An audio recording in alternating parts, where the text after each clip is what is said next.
apart from the physical and mental suffering caused by COVID-19, the economic costs that countries and the world's citizens are paying is also quite worrying, and COVID-19 could be devastating for many. According to estimates and predictions released by leading economists and other experts, there are many reasons to believe that the commercial real estate sector could be in deep trouble.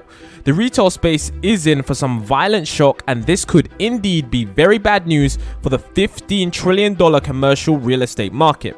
The problem will not be restricted to the commercial real estate space alone. There will be a huge spillover impact in the financial system of the country. There is no denying that the United States is struggling to find its feet again after the first wave of COVID-19 attacks and the recession that followed it. How it will impact the retail space. Even as we go through this video, there is no doubt that thousands of hotels, office building spaces, retail space outlets, and other such commercial spaces are closed. The longer this problem lasts, the more troublesome it will be for property owners. Most of the property owners have borrowed huge sums of money as mortgage loans. They are struggling to repay the mortgages, and many have started defaulting on the repayments of their mortgages. This will certainly have a cascading impact unless something is done urgently and immediately. We can be reasonably sure that it will lead to many downgrades, and defaults may have already started happening. Eventually, the fear of foreclosures will become real. It won't happen sporadically, and it will be widespread in huge numbers. It may take us back to the situation as it was during the 2008 subprime crisis. In fact, there are many who believe that the situation could be even worse than what it was in 2008. There is a valid reason to fear this. The 2008 crisis originated in the USA, and though it spread to other countries of the world, it was not as rapid as the fast spread of COVID-19 and the economic impact that it has left behind. Some big names have already shut shops. It would be pertinent to mention here that some big and reputed names like Neiman Marcus, JCPenney, and Pier 1 have already filed for bankruptcy. This is because most retail property owners are losing tenants like Ninepins. There are hardly any plans to replace them, as the second wave of COVID-19 in the USA and across the world makes things uncertain. We also need to bear in mind that almost all hotels, big, medium, and small in the country, are running at around 50% occupancy, and these are levels that are unsustainable even in the short term. Therefore, the prediction for the future indeed looks very grim. The much-awaited governmental intervention is yet to happen. We are almost 10 months into the COVID-19 crisis. Almost all industries, chambers of commerce, and various other groups and organizations have been pleading to the Federal Reserve and the Congress for intervention. However, so far, nothing seems to have happened, and all these pleas and requests have fallen into deaf ears. The politicians are busy fighting amongst themselves, even for the much-needed relief for individuals. In such situations, it is quite unlikely that they will have anything much to offer to the industry, trade, and commerce in general. The problems and challenges faced by the commercial retail space is simply continuing to fall on deaf ears. By the time something does happen, it might already be a lost cause. The Federal Reserve is biding time and believes that the huge market for securities, worth $1 trillion, will be able to come out of the problem on its own, perhaps through some magic wand. They are sorely mistaken, and by the time they realize the mistake of procrastination, it may be all over in terms of trying to save certain industries. There is a lot of politics in it. The infection of this crisis may spread. It would be wrong and naive to presume that this crisis would be restricted to only the retail space. They are not aware of the depth and breadth of the commercial retail space crisis.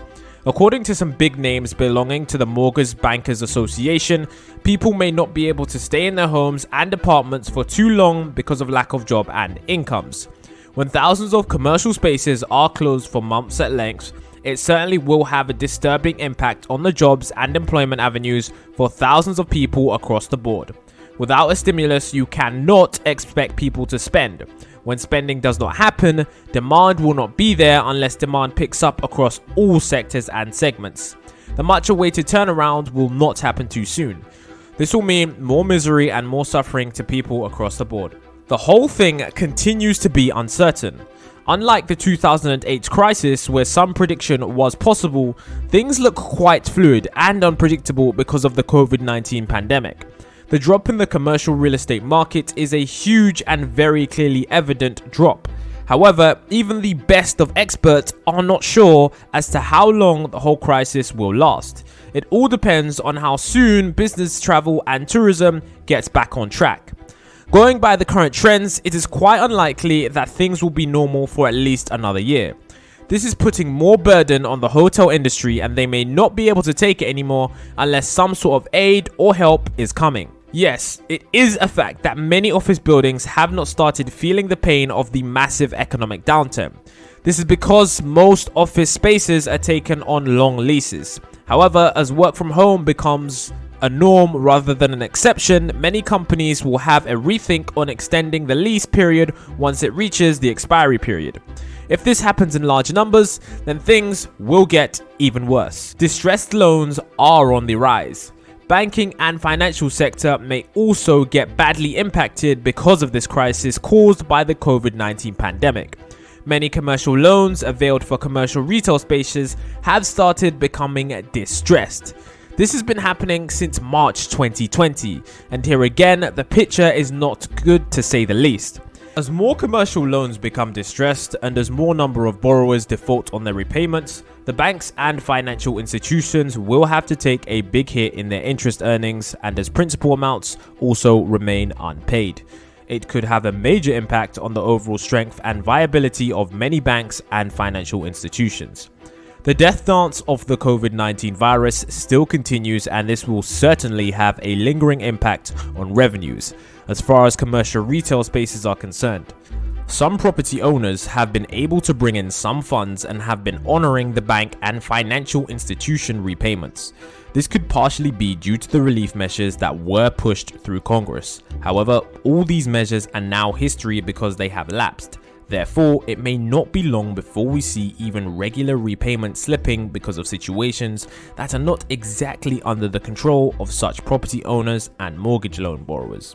It could lead to a tsunami of property write-downs. Eventually, the banks and financial institutions will be left with no other option but to go in for foreclosures. This may happen across the board, starting from apartment buildings to shopping centers. It would again be wrong to think that it will only impact the rich and well-off because of such write-downs on foreclosures. There is another disturbing story emerging that we cannot brush under the carpet. Almost 73% of private pension funds and 87% of public pension funds are held in real estate investments. When the commercial real estate space starts creaking and defaulting, it could be ominous signs for the entire financial sector and the mutual fund market. The results and consequences could be devastating, to say the least.